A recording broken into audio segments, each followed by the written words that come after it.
नमस्कार दोस्तों, मैं सुमन स्वागत करती हूँ आपका अपने YouTube चैनल वेद क्लासेस पर। दोस्तों, हिंदी में जो हमारा टॉपिक चल रहा था वो था शब्द विचार। और इसकी जो हमने सबसे पहले वाली वीडियो थी उसमें देखा कि शब्द क्या होता है, कैसे बनते हैं शब्द और इनका विभाजन किस प्रकार से होता है। और इसी में हमने अपना जो शब्दों का पहला वाला विभाजन था वो किया था व्युत्पत्ति या रचना के आधार पर। और इससे अगली वाली वीडियो में हमने जो शब्दों का विभाजन किया वो किया था स्रोत या उत्पत्ति के आधार पर। तो इसी क्रम में आगे बढ़ते हुए आज का जो हमारा शब्दों का विभाजन है वो है अर्थ के आधार पर। तो देखते हैं अर्थ के आधार पर शब्दों का विभाजन कैसे होता है। देखिए, अर्थ के आधार पर शब्दों का जो विभाजन है वो 6 प्रकार से होता है। जानते हैं ये 6 प्रकार कौन कौन से हैं। देखिए, सबसे पहला है पर्यायवाची शब्द, दूसरा है विलोम शब्द, तीसरा है एकार्थक शब्द, चौथा है अनेकार्थक, पांचवा है श्रुति संभिन्नार्थक और छठवा है हमारा अनेक शब्दों के लिए एक शब्द। दोस्तों, अब इसमें ये जो पर्यायवाची शब्द और विलोम शब्द हैं, ये अगर मैं आपको कोई 4-5 उदाहरण देके समझाने की कोशिश करूं तो समझ में तो आ जाएगा, लेकिन आपको एग्जाम में ये नहीं पता होता हमें भी कि पता नहीं कौन सा शब्द आ जाए। तो इसलिए अगर इन 2 शब्दों को आप ज़्यादा से ज़्यादा पढ़ेंगे, ज़्यादा से ज़्यादा शब्द याद करेंगे तो आपके लिए वही अच्छा होगा। और अगर आपको ये ज़्यादा से ज़्यादा शब्द चाहिए तो आप मुझे कमेंट बॉक्स में लिखिए कि आपको ये शब्द चाहिए, मैं इसके लिए भी आपकी एक वीडियो तैयार कर दूंगी। तो इससे आगे वाले जो हैं हमारे उनकी तरफ चलते हैं। देखिए, एकार्थक शब्द एक ही अर्थ को प्रकट करते हैं। एकार्थक मतलब एक अर्थ, हमें नाम से ही पता चल रहा है कि ये सिर्फ एक अर्थ को प्रकट करते हैं, इनका एक से अधिक अर्थ नहीं हो सकता। तो कौन कौन से होते हैं, ये भी होते बहुत सारे हैं, लेकिन मैंने जो मेन है वो यहाँ पे 4-5 लिखे हैं आपको सिर्फ समझाने के लिए। देखिए, मित्र, घर, भाषा, सांप। जैसे मित्र है तो मित्र हम किसी और को नहीं कह सकते, सिर्फ दोस्त को ही हम मित्र कहते हैं, किसी और को मित्र नहीं कहा जाता। इसलिए ये शब्द वो होते हैं एकार्थक वाले जो सिर्फ एक ही अर्थ को प्रकट करते हैं। आगे चलते हैं। देखिए, अगला है हमारा अनेकार्थक शब्द। इसका मतलब है कि एक ही शब्द के एक से अधिक अर्थ निकलते हैं। देखिए, एकार्थक मतलब जो सिर्फ एक अर्थ को बताते हैं, अनेकार्थक मतलब जो एक से अधिक अर्थ को बताते हैं। उदाहरण देखते हैं। देखिए, जैसे पत्र। अब पत्र माने पत्ता भी होता है और चिट्ठी भी होती है। जैसे है अगला है घट। घट माने घड़ा भी होता है और शरीर भी होता है। तीसरा है कर्ण। कर्ण मतलब कान भी होता है और कुंती के पुत्र को भी कर्ण कहा गया है। तो इसलिए ये कुछ शब्द हैं जिनके एक से अधिक अर्थ निकलते हैं, इसलिए ये कौन से हो गए, अनेकार्थक। एकार्थक मतलब जो सिर्फ एक अर्थ बताते हैं और अनेकार्थक मतलब जिनके एक से अधिक अर्थ होते हैं। दूसरे चलते हैं। देखिए, श्रुति संभिन्नार्थक शब्द, ये कौन से होते हैं।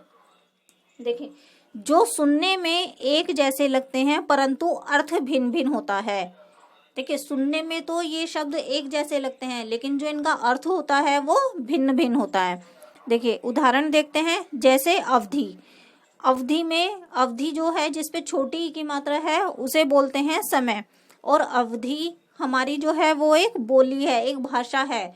दोनों ही जो शब्द हैं बोलने में सेम है, सिर्फ मात्रा का अंतर है, लेकिन जो इसका अर्थ है वो बिल्कुल ही अलग अलग है। तो इसलिए ये कौन सा शब्द हुआ, श्रुति संभिन्नार्थक।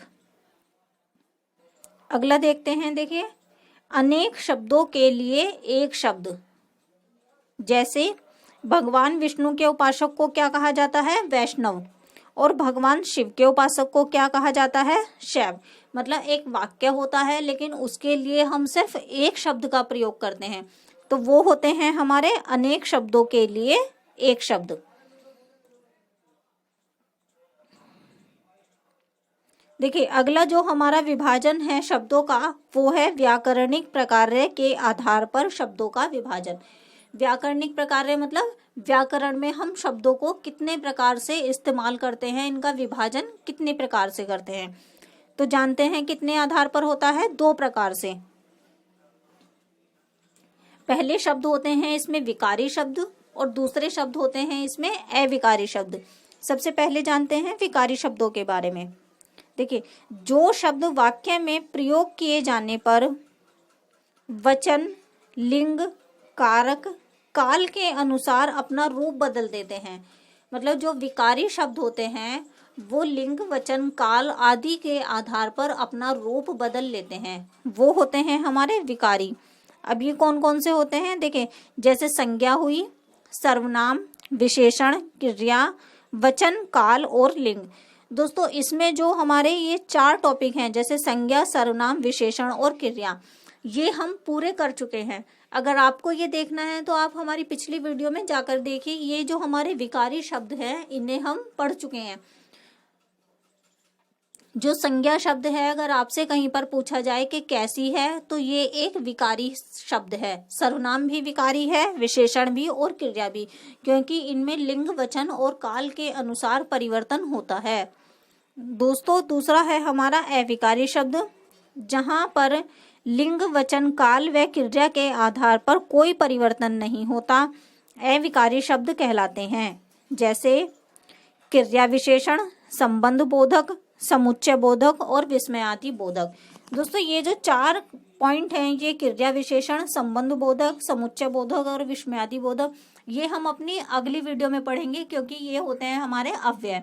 इन्हें हम अपनी अगली वीडियो में पूरा करेंगे। तो आज का जो हमारा ये टॉपिक है शब्द विचार, यहीं पर खत्म होता है और मैं उम्मीद करती हूँ कि आपको बहुत अच्छे से समझ में आ गया होगा। तो दोस्तों वीडियो अगर पसंद आई हो तो प्लीज़ लाइक कीजिए, शेयर कीजिए और प्लीज़ हमारे चैनल को सब्सक्राइब कीजिए। धन्यवाद दोस्तों।